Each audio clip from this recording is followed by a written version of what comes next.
It seems to be another normal day in the city until suddenly, a traffic jam causes a commotion among the local drivers.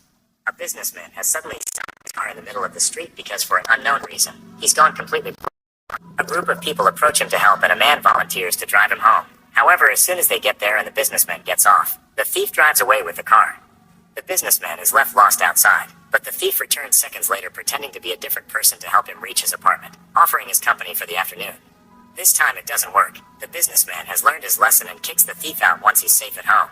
A few hours later, the businessman's wife arrives, and as soon as she learns about her husband's blindness, she takes him to see a specialist. Since it's an emergency, the doctor allows them to cut in line and go first. Unfortunately, no matter what machine the doctor uses to check the businessman's eyes, he can't find any signs of damage or illness, which means it must be neurological. The businessman will have to go to a hospital and get some tests done there, although the doctor has never heard of something like this before. After the couple leaves, the doctor receives his other patients, which include a child, a woman with sunglasses, and a man with an eye patch. Meanwhile, the thief is driving the stolen car around town and trying to avoid the cops until he has no choice but to pull over because he has gone blind as well.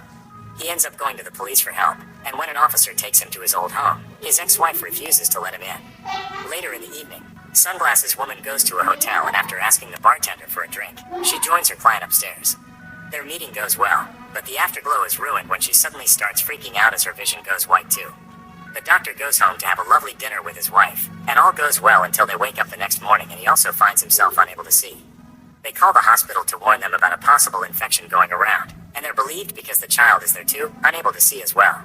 Soon cases of sudden blindness begin appearing all over the city, and the government begins taking the first steps to stop it. The doctor's office is closed by the authorities, and the doctor himself is taken away to be quarantined. His wife can't stand the idea of being away from him, so she decides to lie and pretend she's blind too in order to be quarantined with him.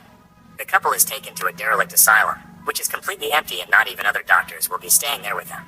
Each ward has a phone to contact the guards outside, but it can only be used for emergencies and each ward must have a representative as the only person that can use it.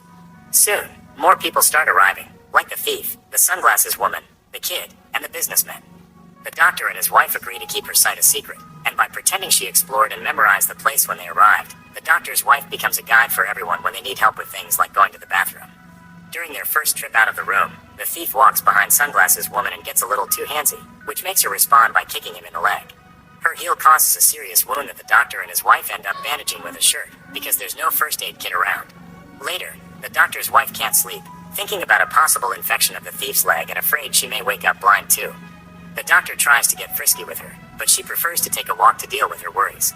The next morning, more people arrive, and the businessman gets to reunite with his wife while the kid laments that his mother hasn't shown up yet. The doctor and his wife try to talk to the guards and ask for help for the thief's leg, but the guards don't cooperate. They just point their weapons at them and make them return to their room under threat. Sometime later, they receive their first box of food, which is as bad as a school or prison cafeteria. There's also not enough of it. The doctor's wife tries using the emergency phone to ask for more food and a first aid kit, but nobody picks up her call except for an answering machine where she leaves plenty of messages. Weeks start to pass and each day, more and more infected people are sent to the asylum. The doctor's wife ties a cloth line between wards as a guide and the doctor's chosen as representative of Ward 1, but keeping order soon becomes impossible. Since everyone is blind, they soon stop caring about tidiness, and people begin wandering around without clothes and relieving themselves in the middle of the hallway. The businessman tries to keep his mood up by chatting with his wife about their young days, but his wife can't stand to even think about happier times. One afternoon, the doctor's wife hears a noise and discovers Eye Patch Man has a radio with him that he has been listening to in private. She convinces him to share the news with everyone, since they're all desperate to know what's happening outside. Eye Patch Man explains that there aren't many stations left, but he got the general gist of it. The first 24 hours there were hundreds of cases, which the government simply solved by sending the blind people to the asylum and asking everyone else to stay home. Then, the general public had to watch how specialists around the world got together to have conferences where they used lots of words to just say they didn't know what was going on. Soon even the specialists got infected and the sickness began appearing overseas. People got tired of waiting at home and tried to go outside, but soldiers were on watch and arrested anyone breaking the rules. The city became chaos, especially because car crashes kept happening and even planes began to fall as well. Citizens began getting scared and decided to stay home after all, so now the city is a desert and the government is doing nothing about it because they're blind as well. Days later, a huge group of infected people is brought to the asylum, and the soldiers show how vicious they've become by shooting a man for simply getting off the line by accident. The sound of the gunshot triggers people's panic and everyone rushes inside by pushing each other without a care and even breaking the doors. The worst part is, the soldiers don't even come to pick up the body. Hoping they can bury it themselves, the doctor's wife requests a shovel, which the soldiers throw in the middle of the yard without moving from their towers. Since the doctor's wife is still pretending to be blind, she asks for directions, and the soldiers mess around with her until she finds the shovel and gives them the finger. Meanwhile, the doctor is trying to communicate with the representatives of the other wards to coordinate the burials, since 2 more people have gotten shot. He also wants to discuss the fact one of the wards is taking more food than their fair share.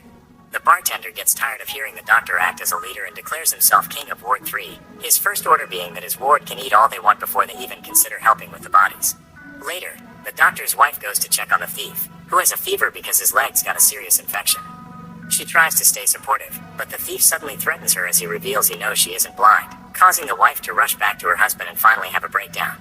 The thief can't stand the pain anymore, and waiting for things to end naturally is just an exercise in agony, so he drags his body outside and lets the soldiers shoot him. The doctor's wife feels guilty and begins wondering if she should tell everyone the truth, but the doctor forbids her to do it. He also expresses his worry over the fact their relationship has become something more like a nurse and a patient instead of a marriage.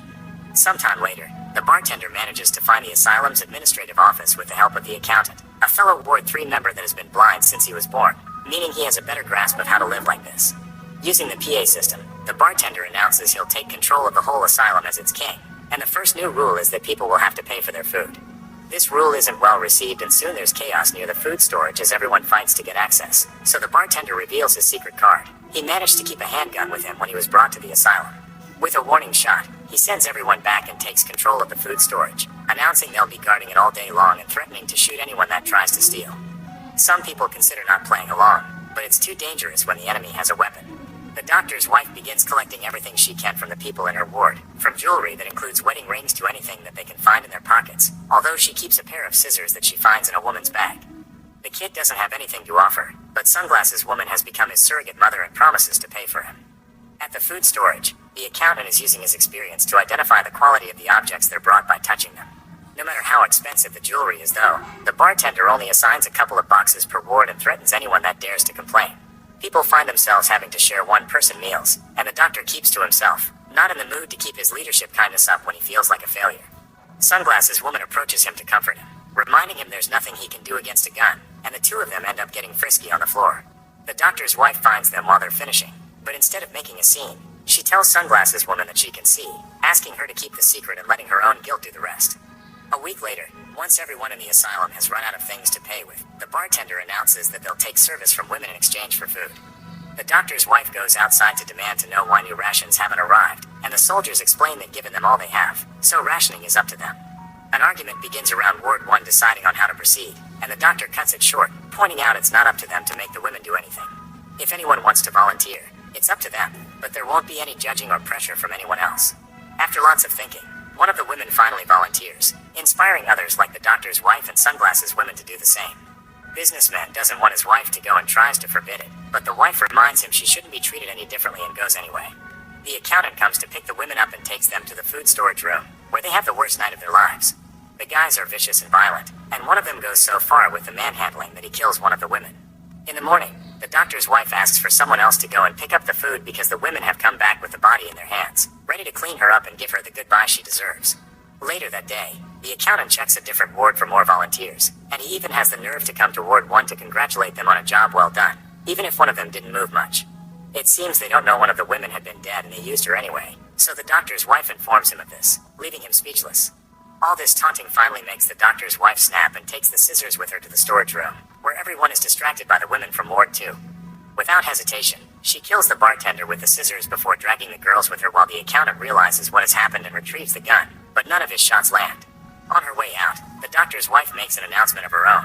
If they don't release the food, more men will die. Now it's her who will be collecting.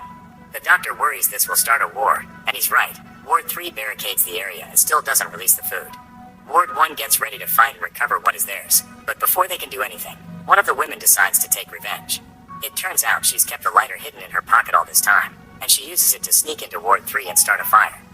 The flames are quick to spread, killing many men, and before panic can take over, the doctor's wife guides them out of the building. Surprisingly, nobody gets shot because the guards aren't even in their towers anymore. The doors aren't locked either, which can only mean one thing: they're finally free. The doctor, his wife, the kid, eye patch man, Sunglasses Woman, the businessman, and his wife decide to stick together as they make their way downtown, where they discover society has collapsed. The city has become a post-apocalyptic wasteland where the few people left wander around as they try to survive, attacking each other if they even suspect there can be food in their pockets. Some animals are even feeding on bodies. The doctor and his wife leave the group hidden inside a bar while they go to the nearest market to see if they can find some food. The people there are grasping at the few things that are left on the shelves, but the doctor's wife can see and is able to find a set of stairs that takes her to a storage room while the doctor gathers clothes. After filling a few bags, the wife tries to make her way out, but the people there hear the noise the things in her bags make and jump on her to rob her. Fortunately, the doctor hears this and comes to help, pushing everyone away and putting himself between the crowd and his wife as a shield as they run out of the building. Once they're far enough, the wife takes a moment to get herself together while the doctor goes back to retrieve the clothes he had dropped on their way out, and a cute dog takes the chance to come closer and befriend her. Suddenly, to everyone's surprise, it begins raining, and the wife takes the dog with her inside a church to wait for her husband under a dry roof. The church is incredibly crowded and all the statues have had their eyes covered, yet a priest won't stop promoting the word of God. Outside, people are taking the chance to collect water and wash their bodies since they hadn't had clean water in a long time. The doctor comes back with the clothes and picks up his wife to rejoin the group with the dog following them, becoming their new companion. The group eats some rations inside the bar and decides to stay the night there to rest properly. Then in the morning, they go out again, carefully walking through the city to reach the house of the doctor and his wife, who have offered to share it with everyone. From then on, the group manages to establish a routine. With the guidance of the wife's sight, they clean the apartment and share the doctor's clothes. They only go out when they need to find food, and they collect water and wash whenever it rains. Eye Patch Man wishes to live with them forever because they've become a family, and the businessman's wife finally reconnects with her husband, sharing some memories of their young days as well. The doctor and his wife also get to reconnect, and now that she isn't overwhelmed with stress anymore, she accepts to get frisky with him again. Weeks later, everyone is getting ready for breakfast when the businessman suddenly starts yelling. In the same abrupt way blindness had come to him, it is now gone and he can see again. Everyone starts celebrating as they understand their bodies can fight off the disease and blindness is temporary, which means hope is back on the table for their futures. Make sure to subscribe and turn on notifications so you can watch more videos like this. Thanks for watching.